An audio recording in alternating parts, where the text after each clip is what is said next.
오늘 말씀 제가 읽어드립니다. 마가복음 7장 24절부터 30절까지인데 제가 3절 24, 5, 6, 7, 4절만 읽어드립니다. 예수께서 일어나사 거기를 떠나 두로 지방으로 가서 한 집에 들어가 아무도 모르게 하시려 하나 숨길 수 없더라. 이에 더러운 귀신 들린 어린 딸을 둔 한 여자가 예수의 소문을 듣고 곧 와서 그 발 아래 엎드리니 그 여자는 헬라인이요 수로보니게 족속이라 자기 딸에게서 귀신 쫓아내 주시기를 간구하거늘 예수께서 이르시되 자녀로 먼저 배불리 먹게 할지니 자녀의 떡을 취하여 개들에게 던짐이 마땅치 아니하니라. 아멘. 제가 읽어드렸는데 오늘은 제가 갈릴리 얘기를 좀 할게요. Today I want to begin with the Galilee. Galilee is very famous place in the Bible. But when we know that the Israelites is divided by the northern part, northern Israel, and southern Judah, and northern part defeated by Assyria, BC 722, so many Gentile people living there up there, and southern part still Jewish people living in southern part, Jerusalem, and every place in there. But after exile and Babylon defeat, they went to Babylon and came back. So still, southern part is Jewish people. But at the time of Jesus, I showed that map. In the time of Jesus, there are 3 divisions. In the southern part is Jewish people. And in between, Samaria is Assyrian people, just mixed the ethnic groups. So they call Gentile. But Samaritan people, they believe they are one of the chosen people of God. But Jewish people regard them as Gentile because there is mixed blood. And some happen in the Galilee. Galilee is the northern part, usually northern Israelite. But after the exile, the Roman people put some Jewish people to up there in Galilee. So Galilee is very the fertile land. A lot of the Galilee lake and a lot of the harvest a lot. So it's good soil they have. So many Jewish people living up there. So in time of Jesus, there are 3 parts: Jewish people in Samaria and Galilee. But when we read the Bible, especially in Matthew describe Galilee as like this. Okay. Could you click one more?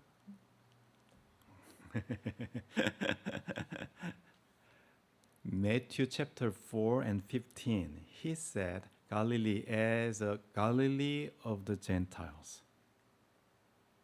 I think Jewish people living in Jerusalem, they regard the Galileans as also Gentiles, not Jewish people. They despise the Samaritan people as a Gentile, fully Gentile. But who are living in Galilee, also, they are not full Jewish people. They are not authentic, even though they are Jewish people. So they call them as Galilee of Gentiles. So when you think about Jesus, his hometown is Nazareth in Galilee. His birthplace in Bethlehem, in southern part. But he spent all of his ministry and all of time, mostly of his 95%, 98% in Galilee, northern part, not southern part. So Galilee is not just regionally north. It's a very important place. So Mark has put this place very important and regard that Galilee is the headquarters of Jesus' ministry, and also today we want to see what the meaning of Galilee of the Gentiles. Why Jesus do the ministry in that region mostly, not in Jerusalem. Because Jerusalem there is king and high priests and Pharisees and teachers of the law. They're working in nearby the temple. But Jesus usually walking up there is by the region of the Gentiles. Okay, so today's title is Galilee of Gentiles. Mark introduced one very special episode to us. 오늘은 마가복음에서 우리가 이제 갈릴리를 좀 살펴볼 텐데 예수님의 대부분 시간이 갈릴리에서 보내셨어요. 예루살렘은 딱 일주일. 성경에 여러분들이 성경이 굉장히 예루살렘 이야기가 많은 것 같지만 시간으로 보면 딱 일주일이에요. 3년은 갈릴리예요. 그럼 갈릴리는 우리가 아는 것처럼 유대인이 살지만 예루살렘 사람들이 볼 때는 이방 사람들하고 섞여 살기 때문에 거기는 조금 이렇게 무시하는 거죠. 거기는 이제 어센틱 주가 아니에요. 갈릴리는 학자들이 말할 때 가장 이방화된 도시예요. 가버나움에 로마 그 군인들도 있었고 많은 이방인들이 위에서부터 아시리아가 무너뜨린 다음부터는 이방인들이 거주했던 곳에 다시 유대인들이 들어갔기 때문에 갈릴리가 가장 그러니까 보면 이방인들하고 유대인들이 섞여 사는 곳이에요. 사마리아는 사마리아 사람들만 살고 예루살렘은 유대인들만 살고 그러니까 갈릴리는 뭔가 이렇게 막 섞여 있는 곳인데 오늘 우리가 그곳을 조금 중심에서 보려고 그러고 마가가 특별히 예수님의 이야기를 이렇게 진행하면서 그 마가의 강조점이 갈릴리에 굉장히 많이 있어요. 마지막에 16장도 마찬가지지만 오늘 이야기하면서 읽어드린 것처럼 예수님이 갈릴리 이방의 갈릴리라고 불리는 그 지역에서 좀 더 위로 아니면 옆으로 가셨어요. 갈릴리에서 두로로 가셨다고 돼 있죠.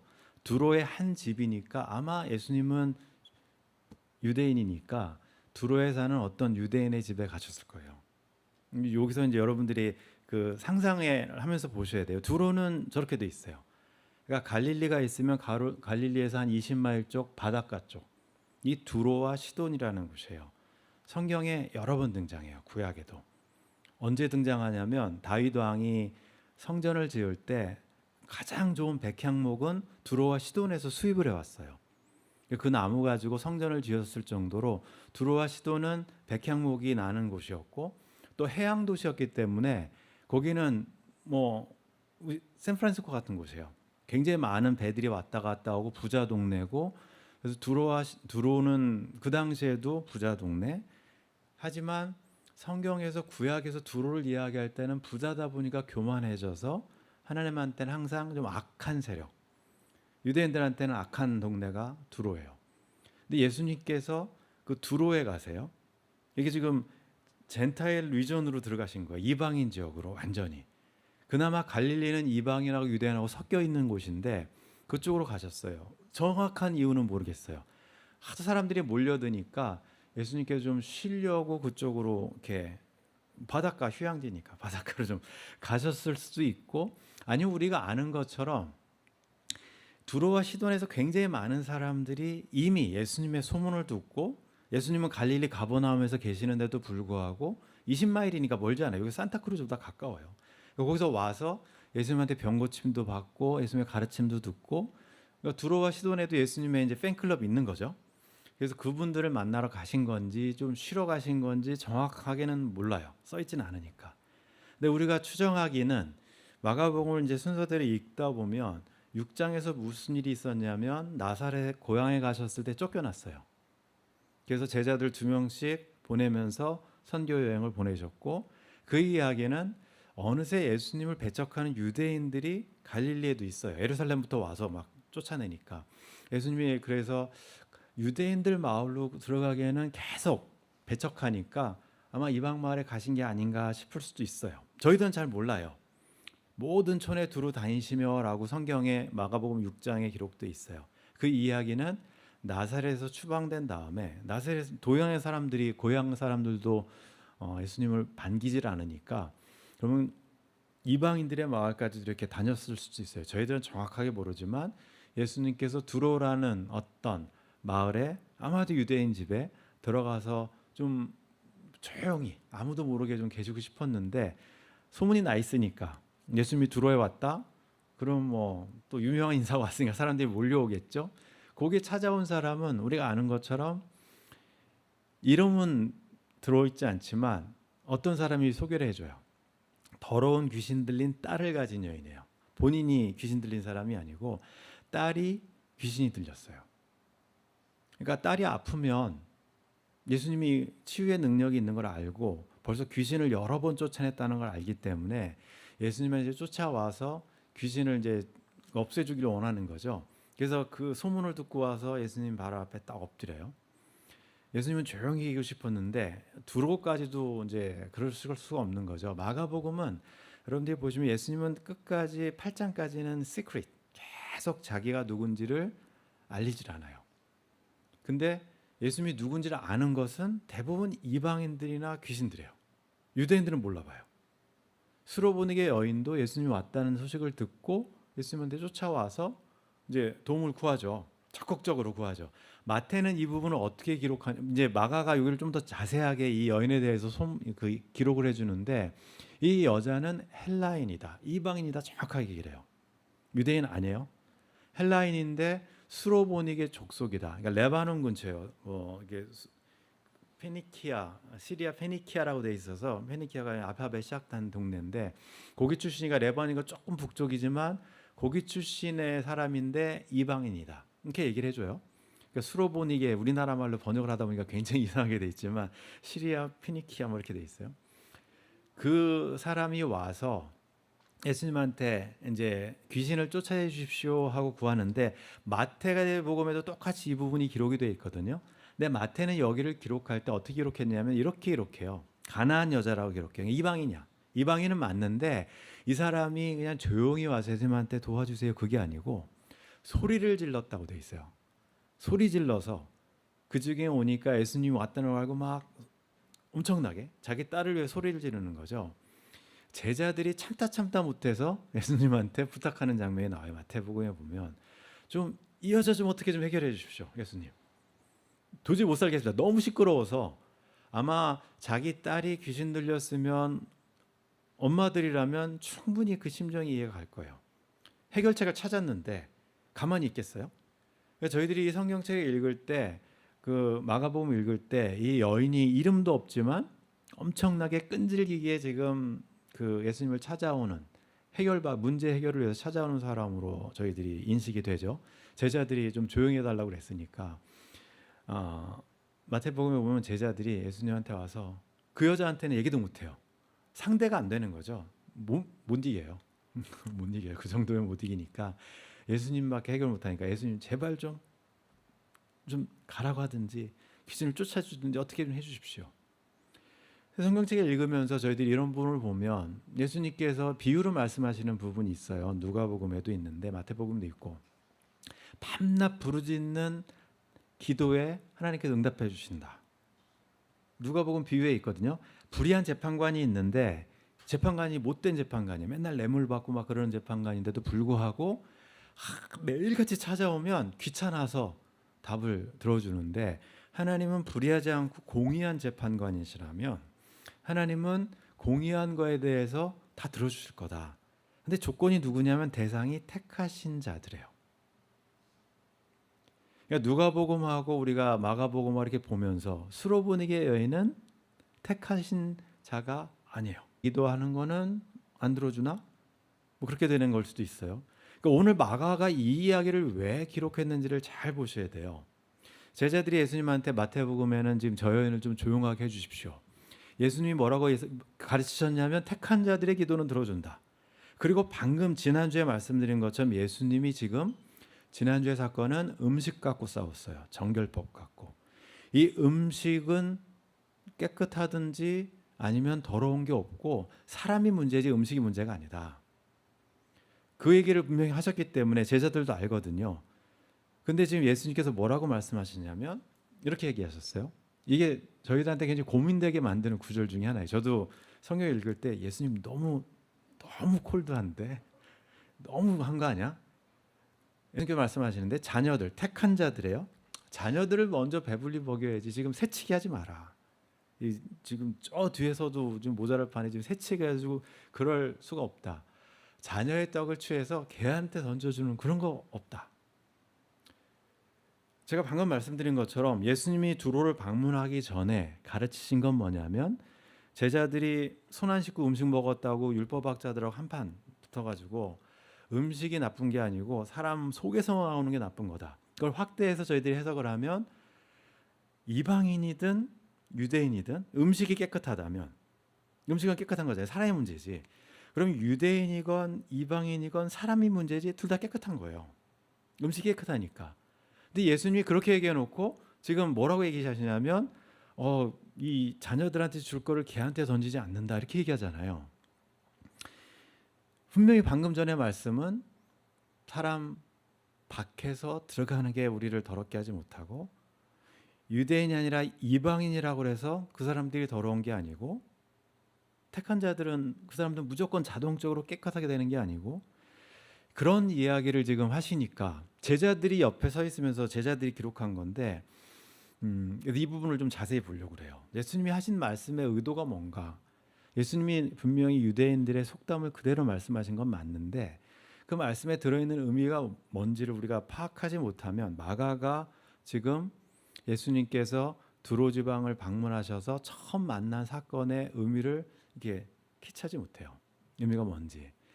예수님께서 방금 전에 한 사건과 지금과 이렇게 부딪히는 것처럼 보이니까 다시 한번 그 말씀으로 갈게요. 여기서 저희들이 주목해야 되는 건 뭐냐면, 제가 이제 하이라이트를 했어요. 그러니까 자녀는 유대인들이죠. 예수님의 가르침 속에 있는 거니까. 근데 이게 유대인들의 고정관념이에요. 유대인들은 자기들은 선택받은 백성이기 때문에 우리는 하나님의 자녀고, 이방인들은 선택받지 않은 백성이기 때문에 이 사람들은 하나님의 은혜가 가지 않는 사람이다. 그래서 이제 개들이라고 부를 정도로 이방인들을 비하했어요. 사마리아 사람들 상종도 안 나오고 부정한 사람들이니까 정결법 얘기한 것처럼 부딪히면 7일 동안 격리하고, 그렇게 이야기를 했죠. 유대인들의 생각을 그대로 예수님께서 말씀하신 거예요. 근데 이게 이제 여기서 조금 저도 이제 이 본문 갖고 맨날 가지고 너무한 거 아니야, 예수님? 헬라어를 읽다 보면 조금 이제 마음에 위안이 돼요. 위안이 된다는 게, 예수님께서 여러분들 수로보니게 여인에게 아람어로 얘기하셨을 것 같으세요? 아니면 헬라어로 말씀하셨을 것 같아요? 헬라어로 하셨을 거예요. 아니, 하나님, 예수님이 뭐 온갖 언어를 다 하시겠죠, 당연히. 근데 갈릴리 정도 사셨으면, 이방인과 유대인들이 섞여 사는 동네 사람들이라면 헬라어에 대부분 익숙해요. 아주 고급 헬라어는 아니지만 베드로와 요한도 헬라어를 썼을 거고, 수로보니게 여인이 아람 말을 할 줄 몰라요. 무슨 얘기해도 에바다 무슨 소리인지 몰라요. 그럼 수로보니게 여인은 헬라 여인이라면 예수님이 헬라어로 얘기하셨을 거예요. 마가복음에 특별히 제자들도 언급하지 않아요. 예수님이 직접 헬라어로 그 여인에게 이야기를 하셨을 거예요. 근데 이걸 헬라어로 읽어보면, 이제 구약에서 아니면 신약에서 개라는 단어가 나올 때 굉장히 나쁜 단어잖아요. 우리도 굉장히 나쁘게 쓰잖아요. 이거는 욕할 때나 쓰고 막 그런 단어이기 때문에, 들깨들 막 돌아다니면서 그런 거 쓸 때, 이방인들 표현할 때 아니면 악한 사람들 표현할 때 저 단어를 써요. 근데 저 단어를 조금 여러분들이 바꿔서 혹시 저걸 강아지라고 쓰면 굉장히 뉘앙스가 바뀌죠. 똑같은 동물이지만 이게 강아지, 퍼피. 저기 쓰인 헬라어가 이제 쿠온이라는 게 큰 들깨처럼 돌아다니는 걸 쓸 때는 쿠온이라는 헬라어를 써요. 이제 쿠오나이라고 쓰면 강아지예요. 어린 강아지. 예수님께서 저기 사용하신 단어는 강아지예요. 여러분들 강아지라고 놓고 다시 읽어보세요. 그러면 이제 이 구절을 읽으실 때 자녀로 하면서 강아지한테 던짐, 그래도 여전히 조금 문제가 되는 거잖아요. 근데 이렇게 이야기한 걸 수로보니게 여인이 듣고 예수님께서 하시는 의미를 이 여자는 캐치를 했어요. 유대인들이 지금 유대인들만 먹어야 되고 이방인들한테는 먹을 게 없다, 그 얘기가 아니고, 예수님 말씀 속에 그러면 나중이든 뭐든 뭐 떨어지는 게 있을 거 아니야. 빈틈이 있는 거죠. 닫힌 게 아니라 조금 열려 있는 거예요. 유대인들의 고정관념 속에서는 닫았어요. 이방인들에게는 하나님의 은혜가 가면 안 된다. 갈 수 없다. 우리에게만 와야 된다. 근데 예수님 말씀을 이렇게 듣던 여인은 언젠가는 옳은 게 있네. 조금이라도 구멍이 있는 거잖아요. 틈이 있잖아요. 고기를 비집고 들어가요. 뭐라고 이야기하냐면, 그러니까 이 여인은 그 헬라어 듣기 평가에서 굉장히 뛰어난 듣기 평가를 했어요. 예수님의 말씀 속에서 캐치한 게 뭐냐면, 여자도 똑같이 강아지라는 단어를 써요. 강아지가 어디 있어요? 길에 돌아다니고 있어요? 주인 옆에 상에 있어요. 그러니까 사나운 그런 들개가 아니에요. 여러분들 집에서 키우는 반려견. 이게 먹다가 계속 툭 쳐다보고 있으면 한 입 떼서 주죠. 그런 모습을 이 여인이 예수님한테 대답을 하고 있어요. 먹다가 강아지가 이렇게 많이 쳐다보고 있으면 강아지 밥 있어도 먹는 거 좀 떼어주지 않습니까? 그 얘기예요. 상아래 강아지들도 아이들이 먹다가 먹는 부속이라고도 주지 않습니까? 그러니까 지금 꼭 유대인들이 생각하는 그 고정관념에 대해서 이 여인은 빈틈으로 들어가서 예수님한테 얘기하는 거예요. 우리도 그 기회가 열려 있지 않습니까, 예수님? 강아지들처럼 자기가 강아지라는 거 인정해요. 이방인이니까. 하지만 우리에게도 하나님의 은혜가 올 수 있는 그 기회가 있지 않습니까? 라고 예수님한테 이야기하죠. 이 여인이 놓치지 않은 단어는 뭐냐면, 우리가 굉장히 놓치는 건데 저희가 읽으면서 예수님이 그 안에 힌트를 많이 넣으셨어요. 우리가 헬라어로 못 읽어서 놓치는 것도 있지만 실제로는 헬라어로 안 읽어도 먼저라고 말씀하셨어요, 예수님이. 이걸 놓쳐버리면 유대인들이 가지고 있는 고정관념처럼 하나님의 선물은 유대인들만. 근데 예수님은 유대인 먼저, 그리고 시간이 지나면 이방인에게. 근데 그거를 비집고 들어와서 떨어지는 거라도 지금 조금이라도 주십시오. 급하니까, 이멀전시 상황이니까 우리 딸에게 그 은혜가 지금 임했으면 좋겠습니다. 그 도전한 그 얘기를 듣고 예수님께서, 그 여인은 제자들도 지금 예수님께서 이방의 갈릴리라고 불리는 그 이방인들과 같이 섞여 있는 지역에서 이방 지역까지 왔는데 그 의미를 제자들은 몰라요. 왜 예수님이 두로를 가시는지. 유대인들 거기 먹여 살려야 되는데 왜 이방인들한테 가서. 아마 최초의 그 마가가 이야기하는 선교 전략이라고 저희들이 부르는데, 예수님이 선교 순서나 선교하는 방법을 제일 먼저 캐치한 사람이에요. 이 헬라 여인이. 제자들도 왜 갔는지도 모르고 무슨 일이 벌어지는지도 모르고, 제자들은 모르는데 이 여인은 알아요. 그래서 예수님한테 이야기하죠. 순서가 될지 모르지만 혹시 동시에 떨어지는 거라도 먹을 수 없습니까? 예수님이 그것을 보시고 믿음대로 돌아가라. 귀신이 내 딸에서 나갔느니라. 집에 가보니까 정말로 귀신이 나갔어요. 야이로처럼 예수님 붙잡고 우리 집까지 가야 됩니다 요청하지도 않아요. 그냥 말 한마디면 된다는 믿음이 있어요. 이방인임에도 불구하고. 그러니까 가장 지금까지 마가복음에서 등장한 사람 중에 가장 믿음 좋은 사람이에요. 다 통틀어서 이방인인데. 마가가 마가복음을 기록하면서 우리에게 전달해주고 싶은 게 뭔지를 파악하셔야 돼요. 마가복음의 주제는 제가 말씀드린 것처럼 마가복음 1장 1절 복음의 시작, 하나님의 아들 예수 그리스도. 마가복음의 주제는 그거예요. 근데 우리는 마가복음을 읽으면서 주제를 놓치고 이제, 그래서 마가복음이 지금까지 온 걸 보면 6장 7장 오면서 하나님이 예수님이 누구신지를 기적들을 통해서 I am who I am이라고 하나님이라고 선포하셨어요. 그리고 나서 새로운 법을 주시죠. 이 안에 마음이 깨끗한 하나님의 백성이 돼야 된다. 복음의 범위는 근데 유대인들뿐만 아니라 이제 이방인들까지 다 포함된 거다. 그러면서 마가는 이제 글을 쓰고 있는데, 우리는 성경책을 읽을 때마다 어떻게 읽냐면 이 여인 이야기를 읽으면서도 나도 끈기 있게 막 기도해야 돼. 그거는 세 번째예요. 마가는 마가복음을 우리한테 끈기 있게 신앙을 가지라고 쓴 게 아니고 예수님이 누구신지 알려주려고 쓴 거예요. 근데 우리는 성경책을 읽으면서 여전히 내 중심으로 읽어요. 나 중심으로. 내가 읽으면서 어떤 유익이 있을까? 내가 어떻게 기도하고 어떻게 복받을까? 하나님이 누구신지 예수님이 누구신지를 마가는 쓰는데 우리는 여전히 그거는 제자들처럼 관심 없음. 그냥 내가 어떻게 기도하면 복받을까? 그걸로 마가복음을 읽기 때문에 성경책이 이해가 안 되는 거예요. 이런 부분들이. 마가가 왜 이런 얘기를 기록했는지도 이해도 안 되고. 마가는 저희들한테 예수님이 누구신지를 알려줬으면, 그럼 예수님이 무엇을 하시는지 하나님 나라를 확장해 가시는데 그 확장에 구분 차별이 없다 해요. 이방인이건 유대인이건. 그 얘기를 하고 싶은 거예요. 마가는. 우리가 끈기 있게 뭐 요청하면 받아준다. 그건 그 다음 얘기고. 실제 마가가 하고 싶은 얘기는, 바울은 정확하게 알아요. 바울이 로마서에서 기록하죠. 순서에 대해서. 이 복음은, 마가가 기록한 복음은 모든 믿는 자에게 구원을 주시는 하나님의 능력이 되는데 먼저는 유대인에게요. 유대인들 택한 이유는 아브라함과 똑같은 이유예요. 축복의 통로가 되라고. 저수지가 돼서 자기만 그냥 축복 누리고 말라는 것이 아니라 자기가 축복을 경험했으면 그것을 이방인들한테 물꼬를 터서 축복의 통로가 되라고 하나님께서 아브라함을 부르셨어요. 근데 유대인들이 실패했죠. 끝까지 아까 읽은 것처럼 이 이방인들 그 사람들에게는 축복이 넘어가면 안 돼.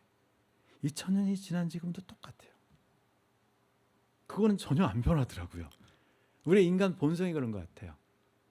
아브라함을 택한 이유가 창세기부터 이방에게 축복의 통로가 되게 해주려고 불렀는데 계속 막고 있으니까 하나님이 계속 뚝을 터뜨리세요.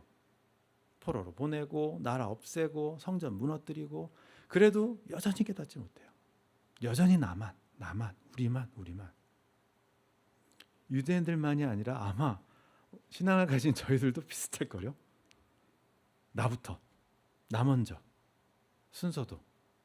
근데 바울은 예수님의 말씀을 이 여인은 그냥 기록하지 않았어도 예수님께서 이 땅에 오셔서 무엇을 하시려는지를 정확히 깨달아 아는 거고 바울은 그것을 우리한테 기록해서 남겨주죠. 먼저는 유대인에게요. 그리고 헬라인에게도 이게 차별 없이 하나님의 기쁜 소식이 누구에게나 전달될 거다. 마가복음의 주제예요. 이게. 읽으실 때 그렇게 읽으셔야 마가복음을 제대로 여러분들이 읽으시는. 그래야 왜 마가가 예수님께서 이제 이방 다음 주에 또 가서 이제 데가볼리 가고 에바다 사건하고 그 다음에 8장 끝에 가면 주제가 있는데 그게 빌립보 가이사랴 빌립보예요. 이방 지역 가서 저 단 끝에 거기 가서 예수님이 이제 베드로한테 고백받는 게 이방 사역 중에 모든 클라이막스가 거기 들어가 있어요. 마가복음은. 그러니까 마가가 전달하고 싶은 내용이 무엇인지를 우리한테 얘기해 주는 거죠. 요한복음에 보면 1장에 하나님을 영접하는 자 차별이 없습니다. 누구든지 하나님의 자녀가 권세가 되는 권세를 주셨습니다. 우리가 마가복음을 읽어오면서 발견한 것은 공교롭게도 예수님을 너무나 잘 알아야 되는 예루살렘의 제사장들이나 바리새인들이나 그 사람들이 자꾸 배척해요. 자기들이 가지고 있는 복이 이거 넘쳐나서 이게 unlimited인데 다른 사람한테 나가는 게 싫어요. 나만 갖고 싶어. 이방인들을 무시하고 이방인들에게 예수님이 자꾸 가서 하는 게 싫은 거죠. 결국 고향에서 쫓아내고 마가가 기록해 주는 게.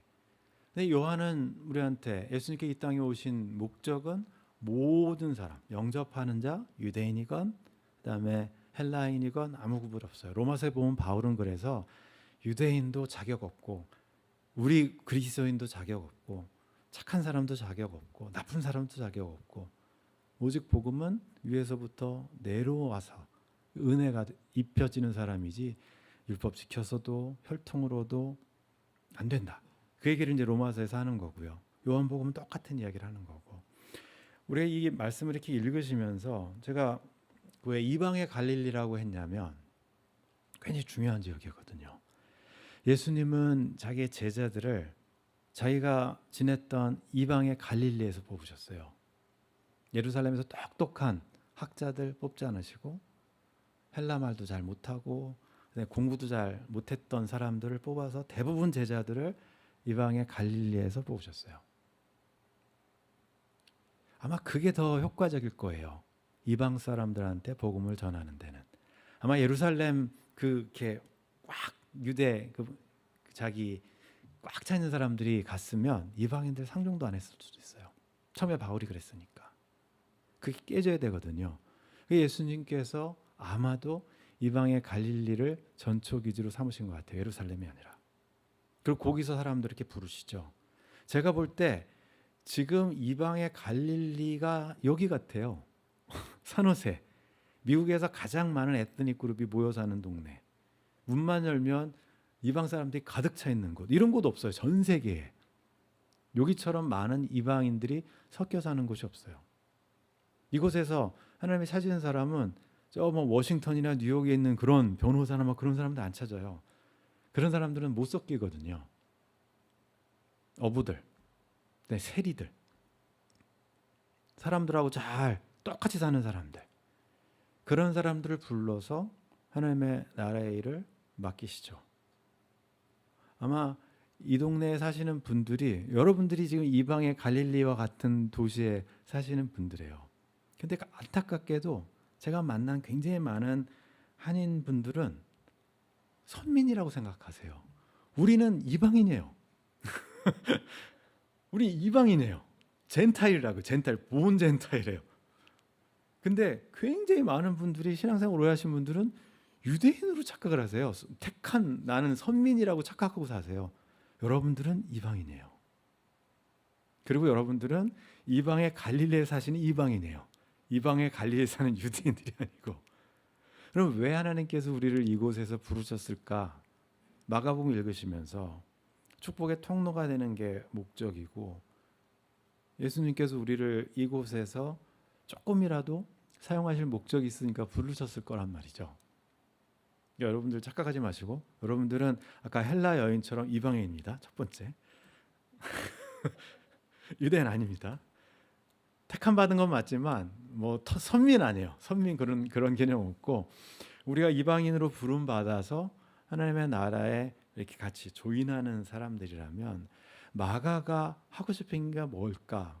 예수님께서 하나님의 나라를 확장하고 싶어서 예루살렘이 아닌 이방의 갈릴리라고 불리는 그 사람들한테 무시받던 갈릴리에서 시간을 보내셨어요. 근데 그게 해답이었어요. 그 사람들이 쫙 퍼져나갔으니까.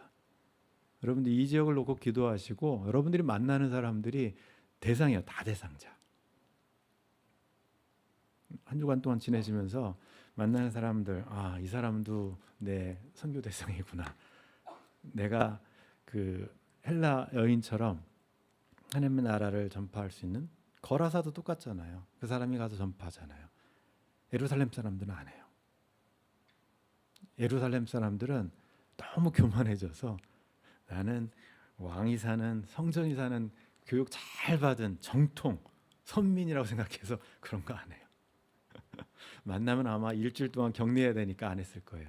우리는 그런 사람들 아니니까 여러분들 주위 사람들에게 하나님 사랑을 이렇게 마음껏 보여주시고 삶으로 나타내시는 여러분들 되시기 바랍니다. 기도하십니다.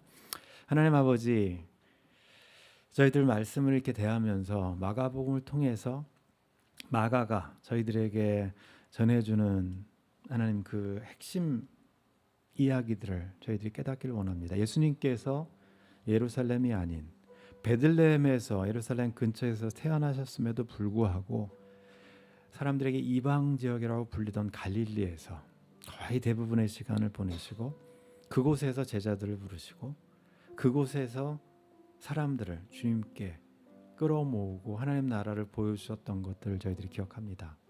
이었음에도 불구하고 부르심을 받았다면 저희들의 말과 행동과 삶을 통해서 하나님의 나라를 넓힐 수 있는, 우리 이 지역에서 빛을 발할 수 있는 주님의 귀한 공동체 되게 해 주시옵소서. 예수님의 이름으로 기도드립니다. 아멘.